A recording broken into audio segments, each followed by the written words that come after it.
Welcome to the OC Bitches. Welcome to the OC Bitches. It's a song now. Season 4, episode 14. Getting close. It's called the Shake-Up. Not like Rooney. Shake, shake. Remember that song? Yes. Yeah. Oh, yes. I remember that song. We heard it 3,000 times.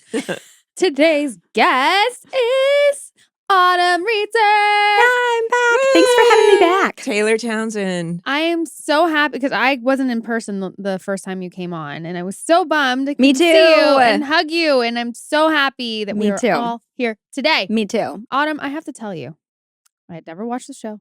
I'm watching this season. You kick such ass. Like, I am obsessed with everything that you have done this entire 4th season. So many fun storylines, and you're just killing it. And I'm like watching so proud. I'm like, she's just amazing. Thank you. I had notes for myself after watching this episode. I was like, you could have made some better choices in that monologue. Really?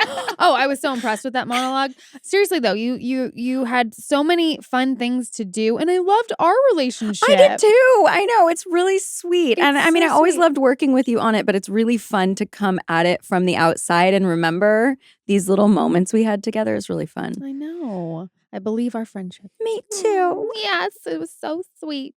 But yeah, so there were so many. I mean, the whole French husband storyline. Can we just talk about that? Your ability, because we were going through it, and I was like how is she this amazingly talented? And then I read that you spent all this time in France and that you are a Francophile.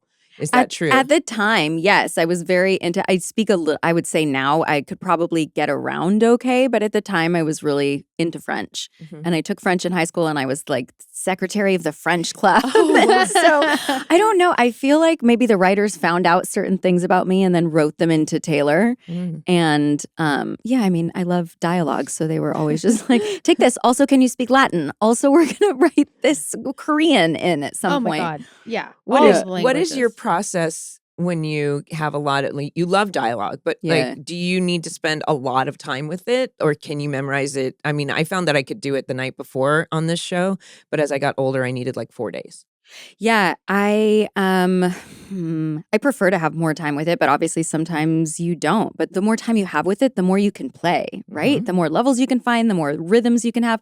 Maybe I should be nicer to myself and not give myself notes. I probably got that monologue like 2 days before when I was working. So you do the best you can. But I had this one, I was on a TV series where I had a big monologue right after I had Finn.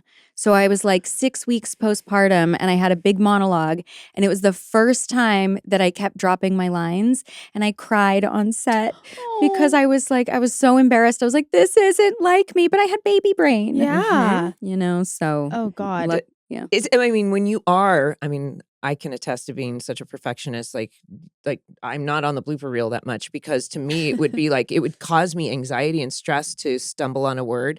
But it does teach you that, obviously, because if you mess up, that's money spent. Right. Then it's like, and there's something called a production report, and they tell you every 5 minutes they write down what's going on production. And if it's like the actor can't. Who's doing that? Every production has a production report, and it actually explains how the day went.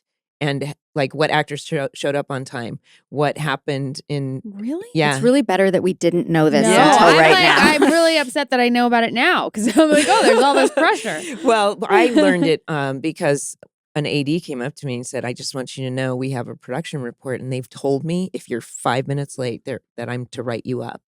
And it was like, and I was young and stuff, and I was like, oh, wow. It's just like scare tactics. Like, they're not going to, I've worked with people that are absolute nightmares and late and causing problems. Names, give us names. I know, but like they don't, they don't get fired.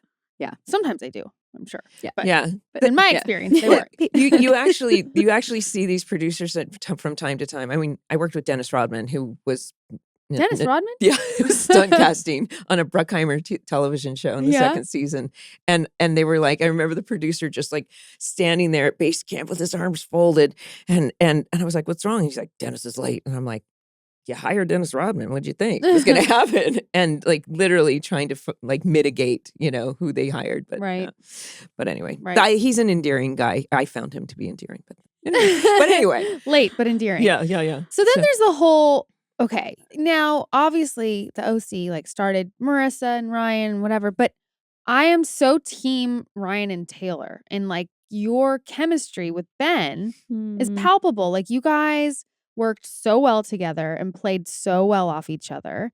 Did you like him as a person? Yes, I love Ben. I really do. I just had such a good time working with him, and we both have theater backgrounds. And so I think when you get to work with an actor who works similarly and there's that push-pull, it was so much fun. I always felt like well cared for from him. He was always a great scene partner. He was always prepared. I'm like, I probably had a little crush on him, but I had a boyfriend at the time and was always very responsible, respectful.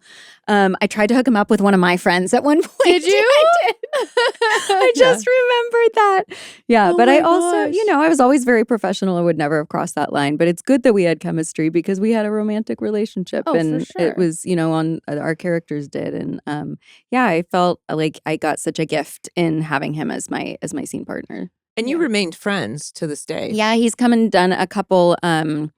What is the word? Not episodes. I'm in a theater troupe and we do stage shows. We were at Largo for a while, and so he's come and played with us and done guest stars in our theater productions, I guess. Right. That's so cool. Yeah. Thrilling Adventure Hour. Yeah.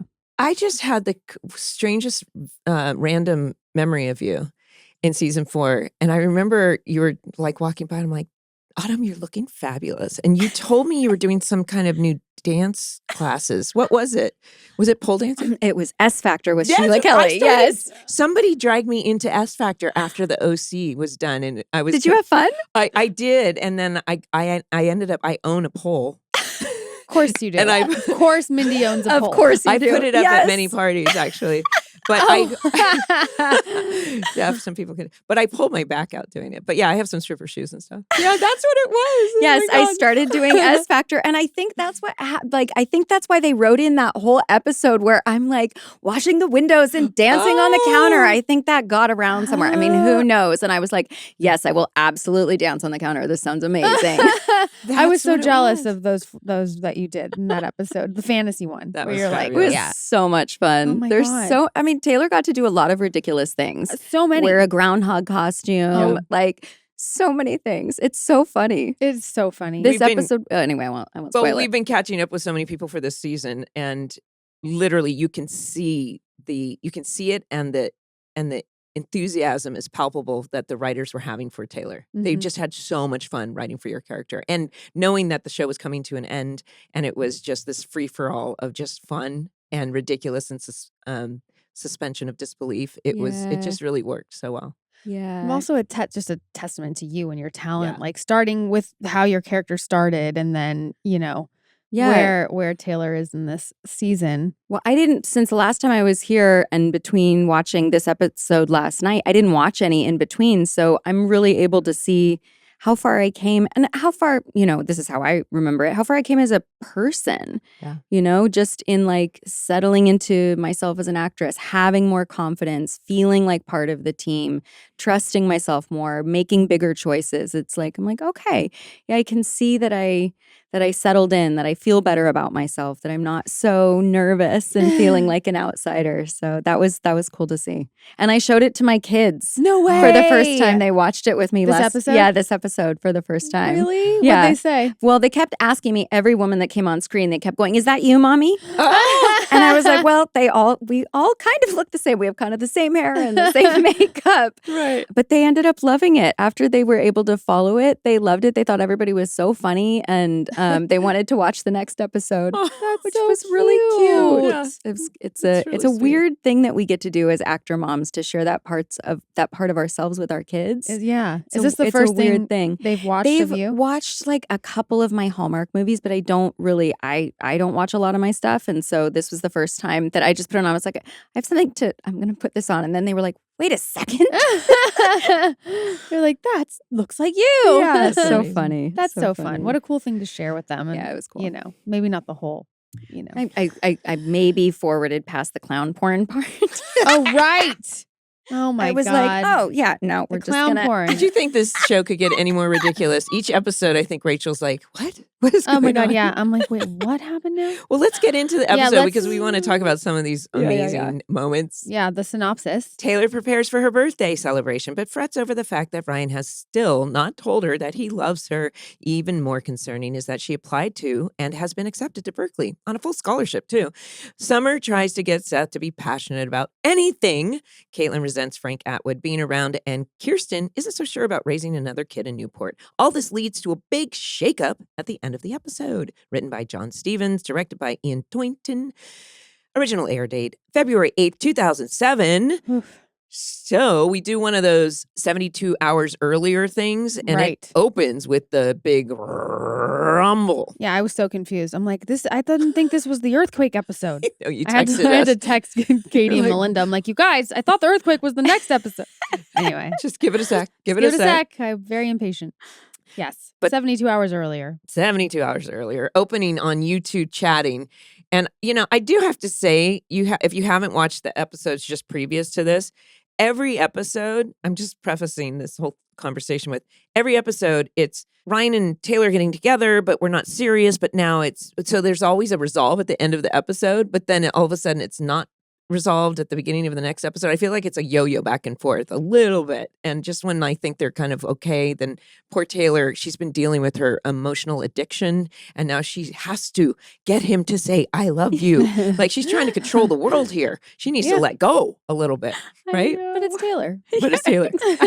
She's got lots of plans. She's got lots of plans. plans. Yes. And your plan is that. And I, and Summer, for whatever reason, is on board, and she goes to Ryan and is like, oh, well, have you said I love you? Like, I don't forget how she says it, but and she's like supportive of Taylor's ventures. Yeah, it's Well- really cute the way they work together. Yeah, They work together. But so Taylor's character like never really had a birthday party. which I love. I love that part of Taylor where she's just like a little outside of the norm all the time. Right. It was fun to play that. Yeah. She's definitely, what do they say? She's unique, as Sandy said. Yeah, she's unique. But no, I mean, I think that, and it's the fact that she's trying to explore, the last time we saw her, she was with this therapist, this wacky therapist, and they were trying to explore, and Ryan says, look, we'll work on all this together.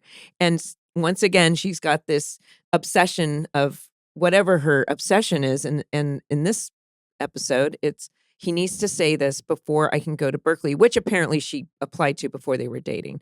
And when Ryan, and it's very sweet, and she just keeps trying to get him to don't you feel like taking the plunge? And I made a point of trying to watch it from Ryan's point of view, and where he goes, I don't know what you're talking about, and great croissant.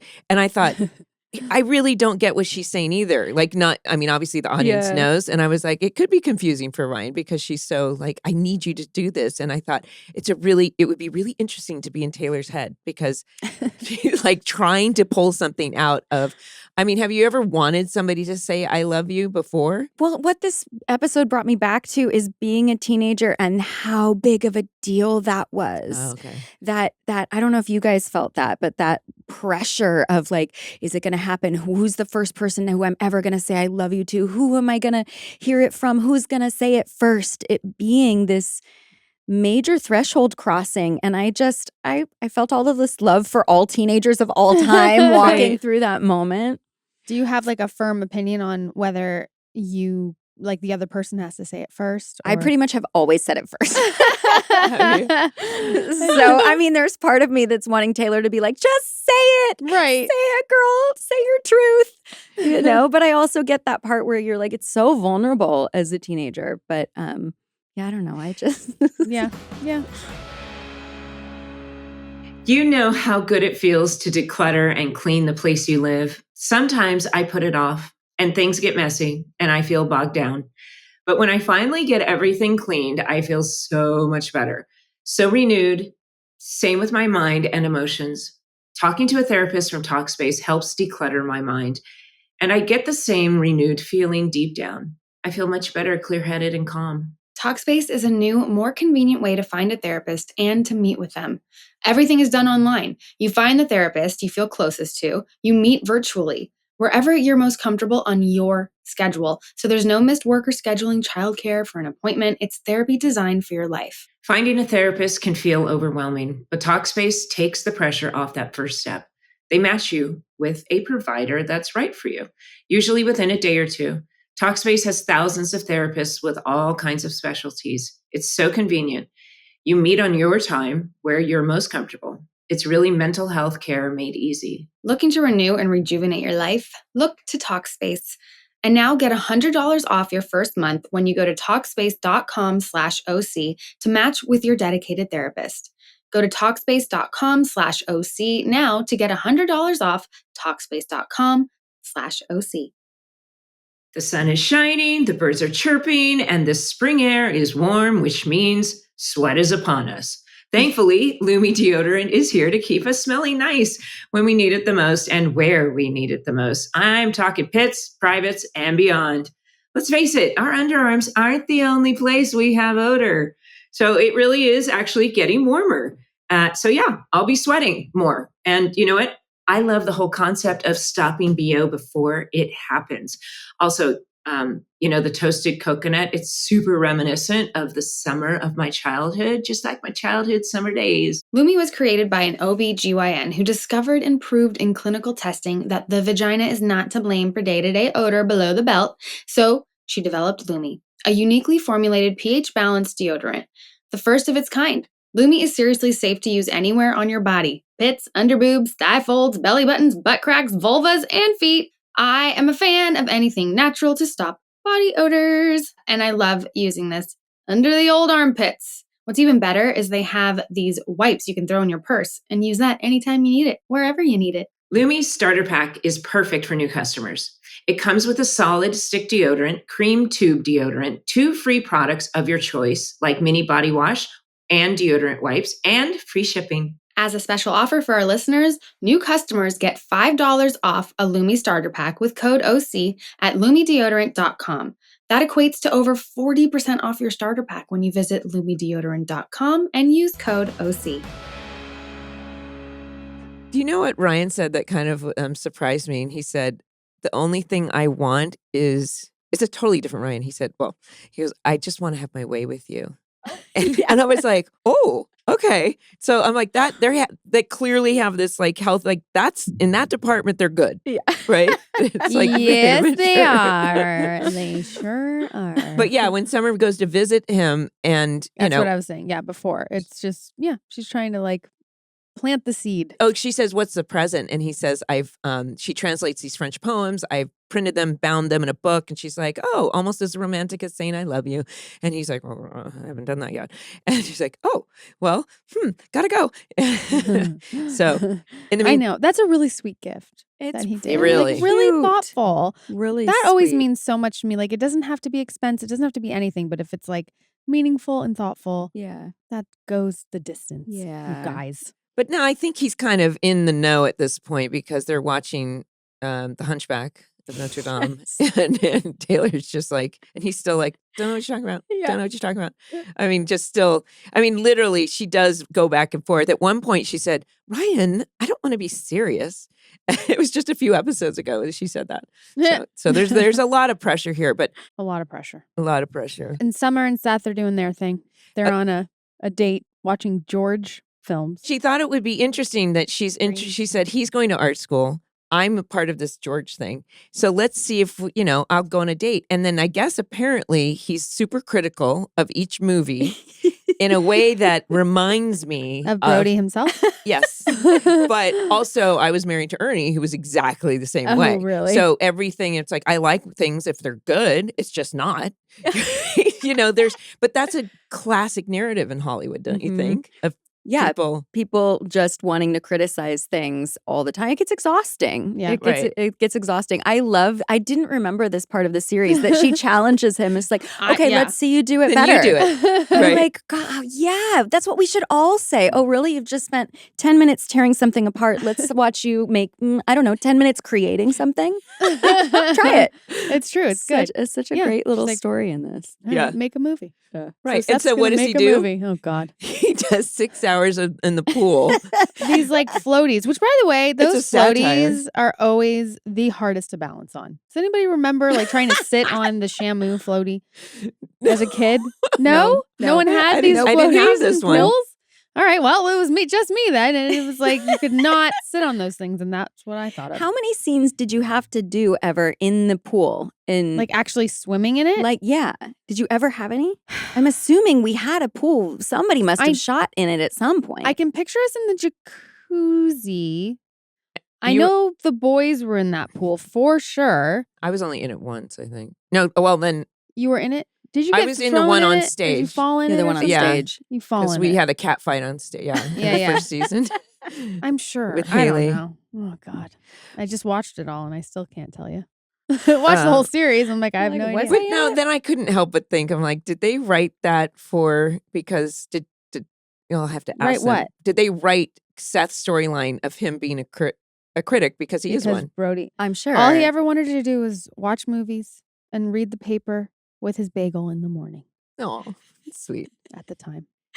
Yeah, But all he wanted to do was go see whatever movie. so he is, yes, so he loves movies. He loves film. He So does. and I think that's all Well, of us. you know, he always can tells be- a story that he worked at Blockbuster and that's how Right, he decided right. he wanted to be an actor. It was He's because he was like, passionate. this is cool. I Right. want to do this Yeah. because he loved movies. Yeah, Right. yeah, And we yeah. are not knocking him. We're just- Blockbuster. All you just- youngsters who don't know what Blockbuster is, it was a store you would go to rent movies and then have to return them. Yeah. It's kind of a crazy concept. But if you really wanted the interesting movies, you had to go to like the avant-garde film Oh, yeah. places. There was one on the west side of the Yeah. 405, and I forget what it was called. It might have been called Cinephile, but it was like Probably. for the weird movies or the foreign movies. That's where Right. you would go. Well, to we rent had a them. place by the house I grew up, my mom's house in North Hollywood called Odyssey Video, yes. which then turned into the biggest supplier of adult videos Mm. in their Oh, back Odyssey. room. Yeah. Yeah. Odyssey. Odyssey. That's Yeah, but when I was a kid, it was normal. Oh, yeah. And then not so much. Not so And much. that's what kept it in business for all those years, which ties into this episode because we have clown porn. Full Yeah. circle, people. Full circle. That's how we do things around Well, here. let's talk about that. So Kaitlin comes downstairs and Julie and Frank are hot and heavy, which I gotta say, I totally feel for Kaitlin. I do too. Me too. Well, I we're mean, all moms single- here, and we're like, whoa. Yeah. And you've been single moms, Yeah. and I have too. And I mean, I gotta be on. Yeah, I mean, She has that CG beautiful. probably has a lot of comments on it. Seriously, she's 23 now, and everything's cool. But yeah, Did you bring dudes home around here? No. I mean, at some point, yeah, when she found out that I was Adam. dating Adam, Yeah. and then I married him. But it was. I remember her when she heard the word boyfriend. She was really upset, and she was like, she thought it was a bad word, and Oh my she was younger than Kaitlin. Yeah. So Right. when we first see Kaitlin, she's just so mean, right? Yeah. She's like, get your dirty convict bag off the thing. yeah. And then the next thing she pulls this clown porn thing, which is pretty like wildly brilliant. And because I looked Is it it? up. It's so random. I Googled it, you guys. Yeah. People have clown fetishes. There was an uptake, according to Pornhub in 2017, in clown porn. It rose 235%. in 2017. Yeah. Why? I didn't go that deep. I'm surprised. I didn't want to go that deep. You're on some sort of watch list now. I know. Now you're like told your computer's flagged. I don't understand why clown. Well, because we're talking about it. Is I probably. guess. and I think we should ask, we're going to talk to Stephanie. We should ask if she remembers why. But I mean, not only that, the It's prop so guys random. came up with one of the magazines. I took a picture of it last night, and it was like they introduced like the top or one of the articles. It's like, I just like honking around, declares Frisky the Clown, our exclusive funny girl of the month. Since I was a little girl, I always liked making people laugh. Now that I'm a big girl, I like to make wow. them laugh and moan Whoa. too. Whoa. Whoa! I mean- now that's disturbing. Just Nope. thinking of our prop guys like coming up with this. They did, because if you look at all that, that's not real. I don't think. Oh No, my it couldn't be real. gosh. Yeah. We couldn't use it. This is crazy. I think the whole thing is so funny because then, she overhears and Frank's like, it's not mine. It's just hazing. Because Julie's like, okay, well, I don't know how this works. And like, she's almost I like okay that Julie's with it. almost on board. Like, well, I guess I got to get a red nose. Who wears the wig? Right. But then she takes it a step further and she does the convict. This guy likes clown porn. And I she's thought putting up, pictures of it in pictures the of- mall. Yeah. Aggressive. Aggressive. That's an aggressive teenager move right there. But then when Julie confronts her, I was like, she's like, Mom, I don't need another Insta family. We lost Dad, Yeah. Marissa, Dr. Roberts, Bullet. Yeah. Why can't it just be us? Right. I thought that was such a beautiful scene. And also, It's so I true. hadn't seen Willa yet. And I was like, oh my gosh, like I loved her at the time, but just, coming at this from this angle and seeing her, I was like, she's so beautiful. And she does such a beautiful job in that scene. Like I felt emotional for her. I'm like, she has no stability whatsoever. And she doesn't have a lot of like emotional skills. And so this is how she decided to Right. deal with it. Right. Right. If somebody's actually acting out in a way that's like, whoa, if you sit them down and say, what's really going on? Yeah. We find that out by Ryan asking her what's going on. Yeah. And she's like, I really don't have anything against your dad, but this is what's going on. I Yeah. don't want this instant family. I've never had just time with my mom. And, Willa, her mom was married quite a few times. So she was coming from a place of like, Isn't she have a connection to somebody famous? Brian De Palma was her stepdad. Right. And, but yeah, her mom was, I think she told us that she said originally, she thought that the original line where when Bullet says, I've been married 5 times, she said, I think it was more like 3, but I think they changed it to 5 because of my mom. She said that in the podcast. So, yeah. Well, good for Anyway, her. but so she came from a real place, but it really, But watching it back as a mom, you're like, you totally feel for her. Oh my gosh. Totally. Yeah. Yeah. And I also understand Julie's trajectory of like Julie really wanting to be loved and all of that together and how complicated that is and all the loss they've been through and just soaps. Although I think it's pretty funny when they talk and when they're in the car finally and she says, and Julie's like, actually, the big question is like, where'd you get it? And she says, oh, I found it in Dr. Roberts' stuff. And she's like, oh, what? She's like, God, you guys are so gullible. You believe anything. I just believed it right then, and I had just watched the episode. I was like, what? That would have been a great, if she'd actually said, no, really, that's real. That would have been a good story. I like that storyline better, but I guess he's Summer's dad, so that would have been Right. a little weird. A little weird. A little weird. All right, well, that wraps up the clown porn. Yeah, okay, yeah, we're done with the clown porn. Okay, moving on.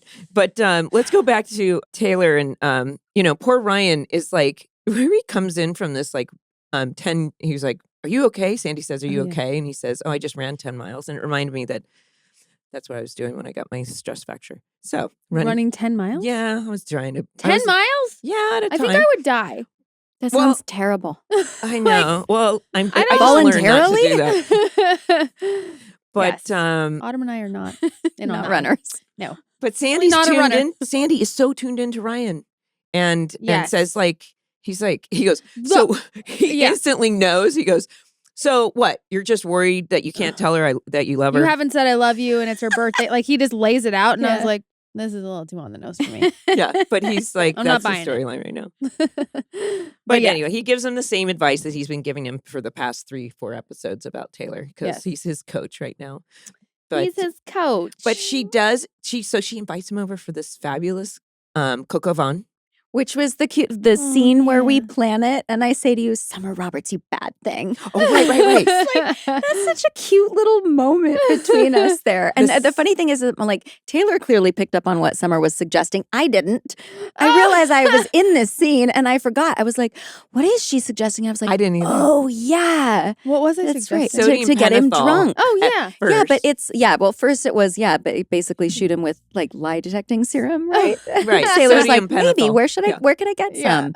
Oh Yeah. man, just conspiring. But get him drunk. Get him drunk. But that backfires because you get wasted. It's so funny, awkward, and it's so refreshing to see Ben just smiling and having fun. And I think he gets, and you can see him making the choices that Ryan just gets a kick out of Taylor and her little idiosyncrasy, her Yeah. little. She's a lot. I feel like you'd either have to get a kick out of her and love her, or run screaming in the other direction and be like, that is too much. But I love you like playing drunk in that whole scene. Yes, I have after. notes for myself on that too. Okay, But thank you. what are the notes? Yeah, what did because you we thought it say? was lovely. Yeah, I mean, I think also I hadn't actually been drunk that many times at that point in my life. I think as an actor, one of the things that at least in the school that I studied in is they teach you to play against being drunk, right? Trying not to be drunk. And I can see myself playing like at it a little too hard. I'm just giving myself notes this is an acting class today. But it's also funny, and I like that I'm at least back to this place where I'm pushing the edge and I'm not being afraid to be too big, because I do remember there being a moment during filming this that I was afraid of being too big, because Taylor is written so big, and I was like, this is am I in the same world as everybody else? I don't want to be in a different genre, basically. And so I like that I've come back around to like, I'm just gonna do it. I'm gonna do it and see if it works. And Definitely worked. I think that's what this episode or this television the OC in general. If I think back to all the gifts that it gave, and that's one of them, that it felt comfortable and safe to take risks that were like, is this too big? And it's like, we've got you. You're good. They're going to help, they'll, if it is, they're going to pick the take that's not so big or something, or they're going to come and give you notes, but it worked. And I was thinking about that drunk thing, and I was like, she did it well, because we are taught to not play it. right. Maybe, if you play against it, then it's going to, yes. But I thought you did it well. And he responds where he's like, are you pretending to be asleep? That was cute. I forgot about that part. Maybe. And he's about like, that. he genuinely says, I love you. When he said, I felt that more than any other I love you I've seen on the show. Yeah. Like, I really felt it. It's really sweet. And then that it takes a couple minutes for it to land on her, because she's been aiming for it for so long, right? And you have an image of what it's going to be like in your head, and then it's not what she expects. It's really, I like that moment between them a lot. I love the way the writers wrote that. She literally hugs him and goes, yay! I know. You're like, yay! But then she says, and then we can be at Berkeley together. And his face She goes, ruins it all. Well, yeah, but not having the information that you had already applied. That's a big deal, and that's a big decision, and it's a decision that should be made between two people. Right. So yeah, I would totally be like off put by that too. I would too. It is Yeah. an interesting thing, though, because I was like, okay, so why is he so... One of the reasons that I came to the conclusion of is that one of the reasons he's so uptight about it is he was going to go to Berkeley with Sadie. And remember? And they literally... It's like, so he was okay to do it with her, but now no. But I would think that maybe because he saw the folly in his ways or something, or he's learned from that experience, and or maybe because the love is so real that it's like, whoa, no, that's too much. And also, I think he instantly thinks it's presumptuous that she would just do that without. I think it is too. Right. Right. Yeah. But your hangover the next day was pretty hysterical. That was cute. That was super cute. Oh yeah, when she realizes the letter and all of that and has to go get it. That speech. That monologue. That was the one that I'm like, but it was cute. No, I was so impressed. I mean, the amount of words that came out of your mouth and the amount of time was like. Also, can I say I'm pretty sure I still have that robe that I wear in that scene. You have stuff that. too. Do you still have some of your stuff? Well, I had one thing I discovered like recently. Got one thing. What was it? Like pajama pants. Do you remember there was an OC clothing line? Yes. What? Because remember Carla came in and told us about it. Did she? Yeah. It was Jesus Christ. There was a clothing. Well, maybe she did. Well, yeah. I mean, it was. Maybe. But there was a whole in magazine, my mind at the time, and there were some things that they were selling. Yes, there was some merchandise. There was merch. There was merch. There was definitely merch. I didn't know this, but the mailman who I thought he was like, sorry, man, this is the property of the federal government. And you say this, and I thought he did a great job. So I looked him up. He was one of our writers, Mark Fish. Oh. He looked so familiar to me. I was like, I know there's something about this guy. I'm so glad you looked him up. He went on to do Damages and Wow. Scandal Oh and my Revenge. gosh. Aw. Yeah. Mark So Fish. hi, Mark. And he's a great actor. I thought he was great in that scene. I did too. He did He was like, great. that I did was not think you were amazing. going to get the letter. You know what? I was worried that they were going to go into this whole storyline of having to chase down that letter. Yeah. But I'm glad it got like. Yeah, let's just resolve that. I was resolve that. happy So for you and your monologues. But in the meantime, yes, let's go to Kirsten. oh wait, okay. Kirsten's pregnant. Holly shows up a lot. Holly is very present lately. Is this the first episode where we see her, or is she in previous No, she was in the Christmas. She was in the first season, and then she ended up being in like 5 or 6 episodes for the whole series. This is the first one that Kirsten meets her in. I think I was so. like, I'm pretty sure we saw her earlier. Yeah, we definitely she did. was like she reintroduces herself, like, you know. It's so relatable though what Kirsten's going through. You know, raising a kid and looking at it all, and from her perspective now, just seeing kind of like. I loved that conversation they had about like, do we really want to raise a child in this environment with people who are behaving like this and talking to each other like this? And those girls at the yoga class are. Oh my God. I kind of feel like this was a thing for a while. It was. It Did was you like ever, maybe it these still conversations? is, but right. Like raising kids in LA. Did that ever come up? Anything like that? I feel like it does. Yeah, definitely. And I think certainly now a lot about like I have friends starting to get pregnant right now, and it's like, do we want to raise kids here? I don't know, this, that, and the other. And yeah, I think it's a longer So many conversation. actor friends have said, I moved out of LA because of my kids. Yeah. I mean, just dozens of people that I know. For sure. I mean, it's different because I grew up here. Right. So it's a little different for me because it's like, well, I know what it's like and I had a different experience or whatever. But obviously Newport is very exaggerated. This prenatal yoga class. Yeah, I was going to say this is Newport and not LA, so it's a little different. It's a little different, yeah. And it's television. I think they've presented Kirsten with some very extreme situations. Yes. But it also is just magnifying how much she's changing with her journey of what she's been going through. And because she did leave and go to Berkeley and marry Sandy, but then she came back somehow under the thumb of Caleb and ended up at the Newport group, and was kind of back. When we met her at the beginning of the show, she was kind of on her road to being that ice queen again that was under that Newport group tutelage, I guess. And so now she's just changed so much, and like, so she's questioning everything. But then she says, when Sandy's like, we can leave, I don't care. He's always been like that. And she says, no, I want the kids to come home to this home. Right. Right. But she goes on the most insane dinner date with double date. Spitzy. Oh my gosh. Wait, who's She's Brie Blair. I know her. She's in my yoga. I just ran into her in yoga like 2 days ago. Oh, did you? Yeah. I think I ran into her on New Year's. Yeah. Hold on. I need to text Leah. She's here. We're all here. Sandy and Kirsten, they meet with Jason and his wife Carrie, which is Brie Blair from Babysitter's Club and many other things. She's on SWAT, I think. She has talk about like, I mean, it's like that is not how we expected Spitzy's wife to be. And it's just, it's meaty dialogue for this character, isn't it? Yeah, and she's just having the best time. Oh, you it can is just her. tell as an actress, she's just loving it. Her line when she goes, "Oh, it's okay, it's my baby." She goes, No, "Oh, I'm gonna tell." nails it. So I good. laughed out loud. Did you? I couldn't. She's like, "Can you get that thing out of here?" She's like, "Oh no, it's mine." She's like, "Oh, I'm not died. crazy. It's mine."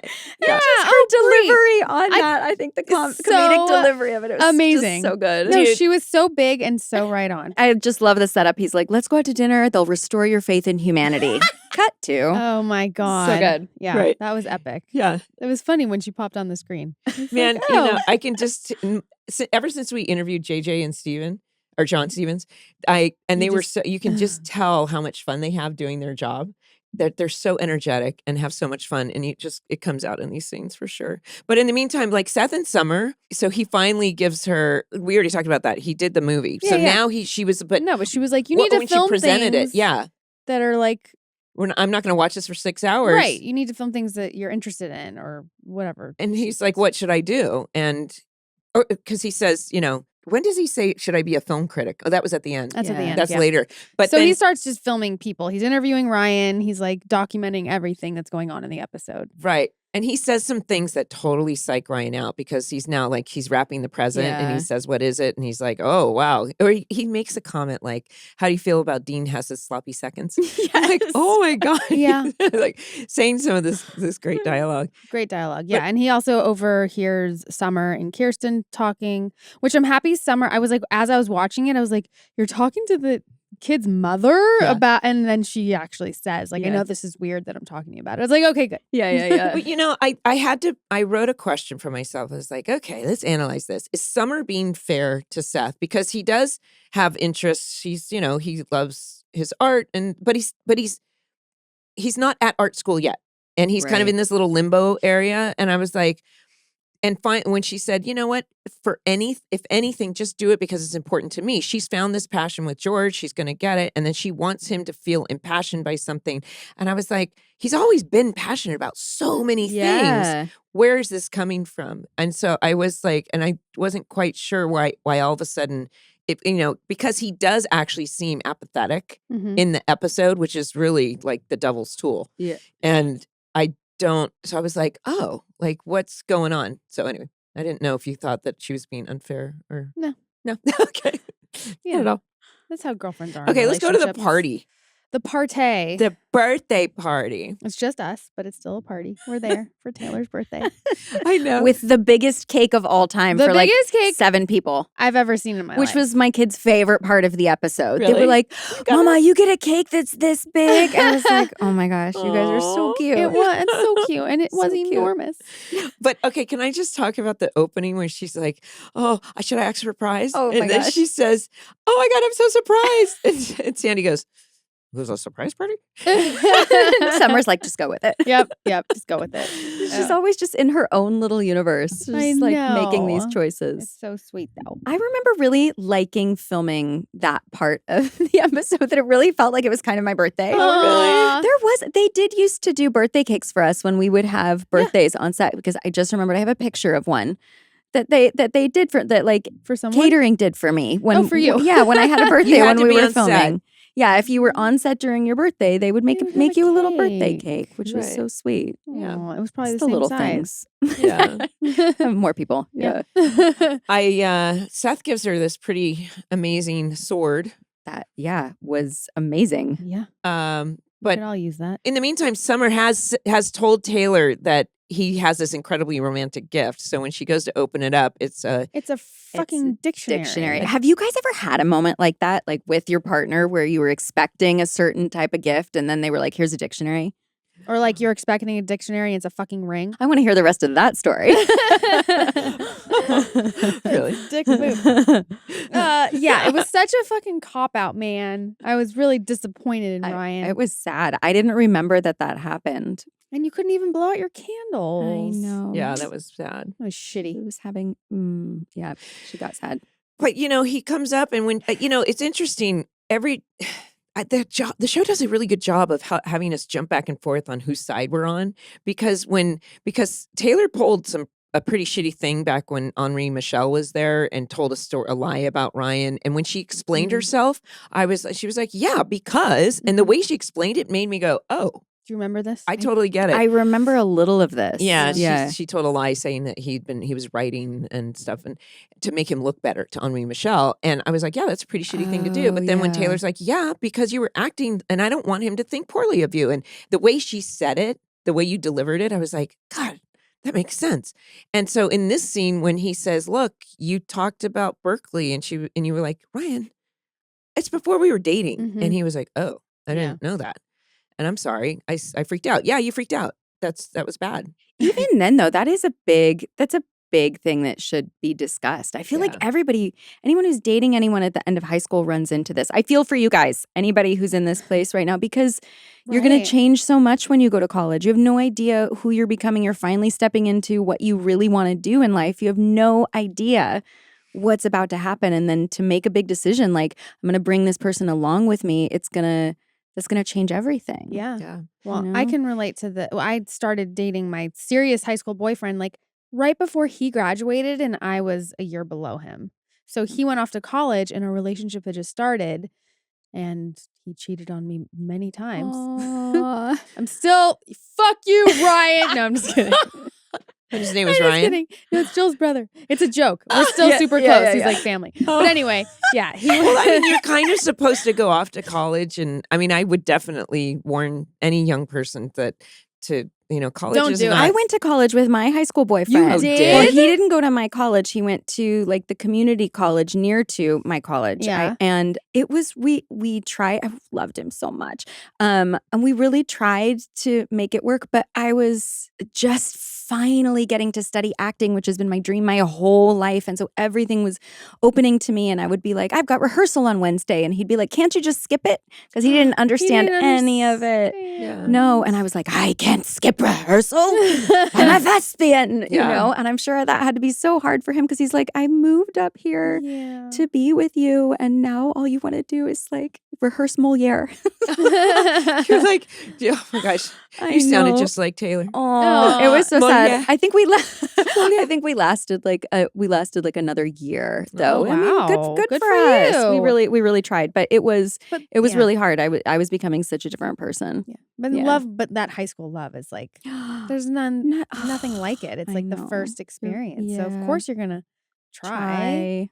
Yeah. You know. You try. Yeah, I mean, she did really put the cart before the horse with like, I need to hear "I love you" before I can go to tell you about, It's a lot of It expectations. could have gone a different way where like, hey, just so you know, this happened. Mm-hmm. I got in, but Yeah. doesn't mean I'm going. But what do you Right. think? Like, let him.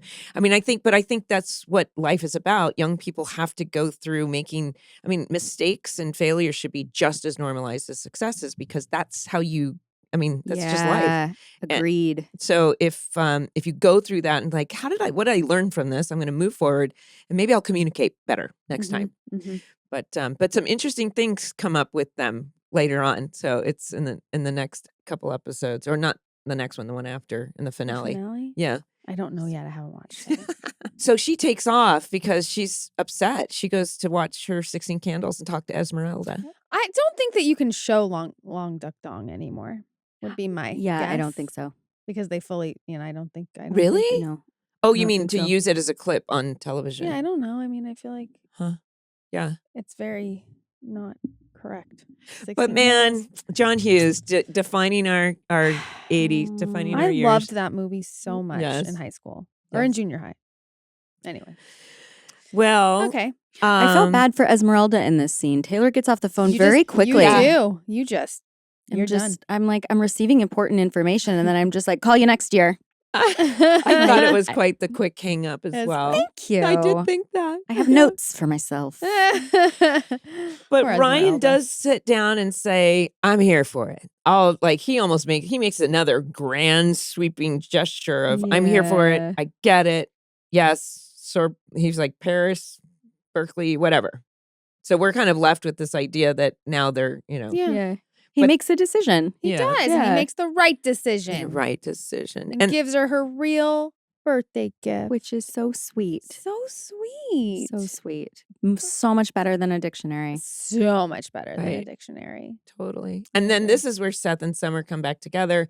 And he says, maybe I could be a film critic. Yeah.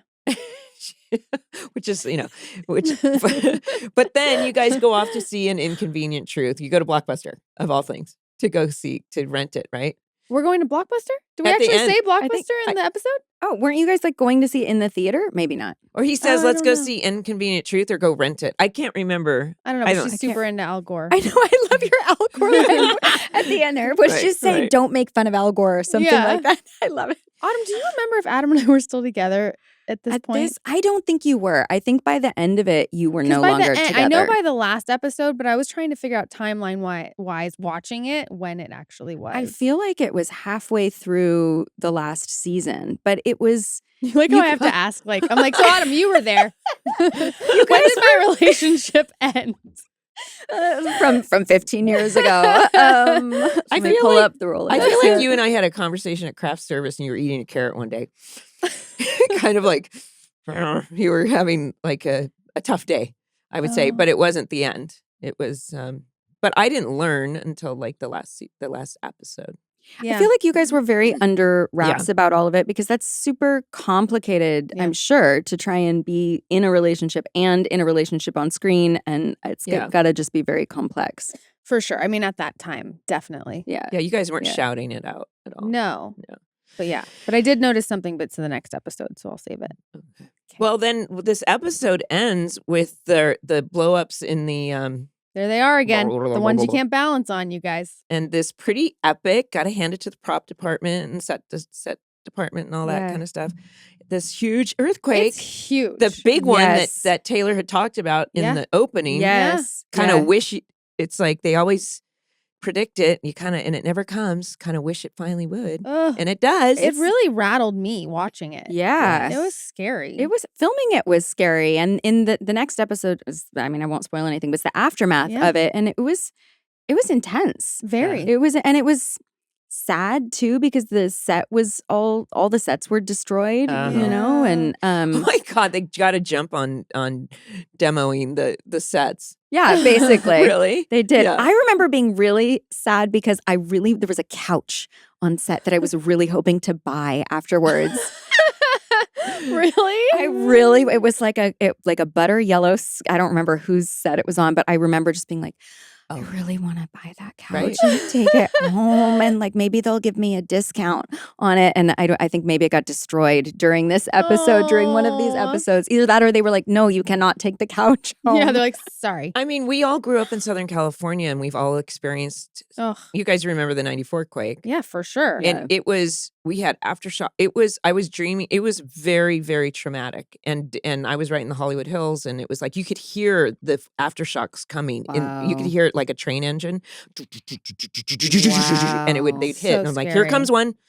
And it was like, I remember my friend was sleeping over and I had a trundle bed, you know, the ones that would pop up on wheels. Yeah. And I just remember looking and she was sailing across the room back and forth on the bed. And I was like, oh shit. January 16th, 1994, Crazy. 3:48 p.m. in the morning, AM. AM or something. So yeah, I mean, it's like, so we all remember. Yeah, it gives me the So watching anyway, it. that's how the episode ends, guys, with a big earthquake. And everyone is with their significant other or their most important person in their life. So it sets us up for this next episode that we can talk to Stephanie about. Yes. But we have some questions for you. What are they? Some fans. We got tons. Excited. Hey, Melinda, Rachel, and Autumn. My name's Anthony. I'm from Anaheim. Been a fan of the podcast since its beginning. I'm very sad it's coming to an end. My question for Autumn is, do you receive any pushback from fans of the show about you sort of replacing Marissa as both like Ryan's love interest and also being part of the core four? Do you have like any hesitations or worries about like kind of taking on that role? I'm a big fan of all of your work and thank you. Awkward. No, thank you for the question. That's kind of the obvious question. Yes, it was uncomfortable. It's an uncomfortable position to find yourself in when somebody has been so beloved by the fans. And I've never thought of it in that way because we're two different actresses, we're two different energies, we serve two different functions in the show. But yeah, it's an awkward position and still is too. And people have strong opinions one way or the other. I don't think it has to be a competition. I don't think it ever has been, but it's very easy in our current culture to set things up that way in this dualistic way. I prefer not to think of it that way. I don't think it is like that. But sometimes you get put in that position just through people's perspectives. So my answer is awkward. I don't think so much. It would have been different because you were already part of the cast, right? And then continued. If you had well established, if they had chosen to bring in a brand new person that Ryan had a relationship with, that I think would have been more of a replacement. Yeah, it felt. I mean, I think story-wise, just this natural progression of what was already there in the writing. Yeah, but agreed. Thanks for that question. Yeah, thanks. And thanks for supporting the pod. Hey, Rachel and Melinda. This is Eric from NorCal. Thank you so much for this amazing podcast. Congratulations on making it to season 4. My question for Autumn, who I loved on the show, is how do you handle a character that's presented kind of like villainous or like unlikable at first, and how do you, stick with it until you eventually get to, have your story arc and grow and change and bring the camp? I guess the same question I would love to hear Melinda's thoughts on, because I watched the OC with my mom, and, we loved hating Julie at first and then loved her by the end. And same with Taylor Townsend. And I guess concurrently with Rachel, who was always likable and is also likable in almost everything she does. Well, we Eric? loved Heart of Dixie. Aw. We would call it, first we call it Dr. Summer, then we call it Dr. Zoe. But yeah, how would you handle a villain arc, Rachel, whether it be presented as Summer or in a different character, and like, how would you try to make that into someone that we root for? And like, thank you again, all of you, and congratulations. I can not wait to see what y'all are up to next. That's so lovely. Why don't you? And there Start were us so many off. questions in that one I question. know. Thanks, Eric. I love that he used the word camp and then threw it to us, because I'm like, yeah, there's a lot of getting to play with that both of us got to do, which was one of my favorite parts. Revisiting when I saw you, I was like, oh my God, that's so good. You're just like vampy moments. Oh, so yummy, so yummy. So yeah, I mean, I didn't know where any of this was going at the time. I definitely in the early episodes can see myself like lapping up the villainy and just playing with that because it's fun. Because it's super fun. But yeah, playing when an episode gets to a place where you get more dimensionality, it gets even more fun, just in a different way. Just in a different way. I don't know. I forget the question by this point. I hope that answered How it. do you? I mean, one of the things that I have to do is, a villain doesn't think of themselves as a villain, Exactly. so I can't approach it as a villain. I'm just a real person motivated by some real things. Now, those motivations might be out of whack. Julie was like she's motivated by money and appearance and what people think and her status, and her daughter is way down here on this. Although she thinks that she's doing it all for her daughter. Yeah. So it's a way of, and also some people are bigger than life. So Yep. yeah, that was always what worked for me. Yeah, I'm surprised that he thought that Summer was always likable, because for sure in the beginning she's definitely not. But I appreciate that comment. Yeah. And Eric, what I will finish with is, if you haven't watched an episode I did of Accused, watch it, because you may see me in a different light. Yeah, I've played some real, actual, true villains. And somebody asked me recently, like, well, Julie was a villain. I'm like, I don't think of her that way. And he said, well, but she had an affair with Luke. And I'm like, still holding true. She's not a villain. Yeah. I'm sticking to it. Sticking to it. Yeah. Okay. All right, next. Okay, next. Hi, Melinda, Rachel, and Autumn. My name's Stephanie. I'm from Sydney, Australia. I am a huge fan of the OC. I started watching it when I was 18 years old. Now I'm 27. And I watch it every 4 to 5 months because I can't get enough of it. And I feel like I learn something new every time I watch it. I love the show so much that I'm trying to convince my partner when we have kids that if we have a son, to name the first one Ryan, and if we have another son, to name the second one Seth. He hasn't come on board yet, but fingers crossed, there's still time. Autumn, your character is one that I relate to so much in the show. I have a similar relationship with my mum, so I really loved watching you in season 4 and just watching you flourish. My question for you is, what was your comfort show growing up?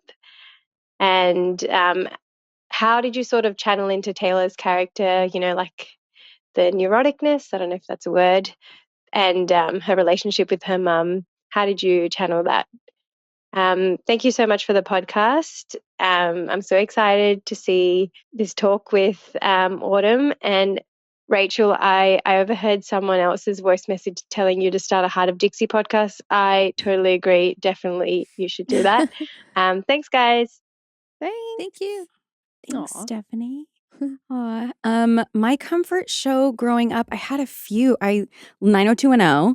Definitely watched The OG, 90210. Yeah, I liked Quantum Leap. I was too. really into Quantum Leap. So both of those, I would say, were like that was my jam. And yeah, the really, I don't know. I just got Taylor the second that I read her. I was just like, I know who this is. I know who this is. I know what motivates her. I wasn't surprised that she had a relationship with her mother like that. My parent parenting situation's really different. I don't have a mother like this at all. But I understand that. I don't know why. I just understand that dynamic. And I like to figure out like why people are the way they are. And I've been really interested in psychology my whole life too. So I don't know. I just kind of knew who she was.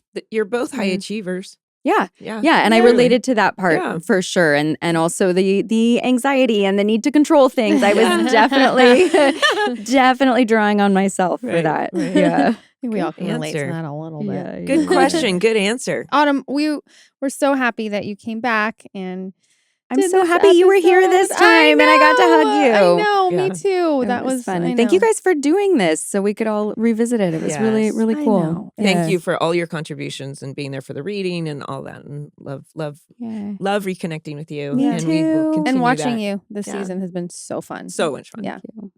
We love I you. love you It's a love fest.